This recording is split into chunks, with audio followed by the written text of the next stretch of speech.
Ito ang latest weather update.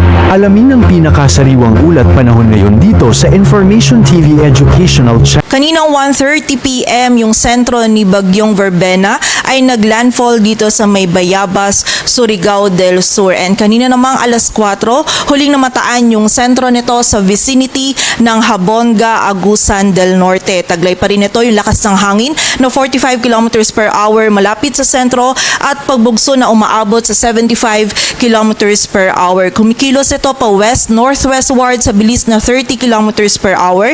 And sa kasalukuyan po makikita natin dito sa ating satellite animation na nananatiling malawak yung sakop ng mga kaulapan na dala ni Bagyong Verbena. So expect po natin ngayon hanggang bukas patuloy pa rin makakaranas ng mga pag-ulan yung buong bahagi ng Visayas, Southern Luzon at ng Mindanao. Dulot po ito ni Bagyong Verbena and hanggang malalakas po or mostly nakakonsentrate yung mga malalakas sa pag-ulan natin dito din sa buong bahagi ng Visayas, sa may southern portion ng Southern Luzon, maging dito sa northern portion ng Mindanao. Kaya patuloy pong pag-iingat para sa ating mga kababayan dyan and patuloy rin yung pakikipag-ugnayan sa ating mga LGU para dun sa mga aksyon na kailangan po natin gawin para sa ating kaligtasan. And bukod po dito kay Bagyong Verbena, magiging maulan din po yung panahon dito sa may malaking bahagi ng Luzon, dulot naman ng shear line. So ngayon and bukas po, meron din tayong mga pag-ulan na mararanasan, mostly dito sa bahagi ng Cagayan,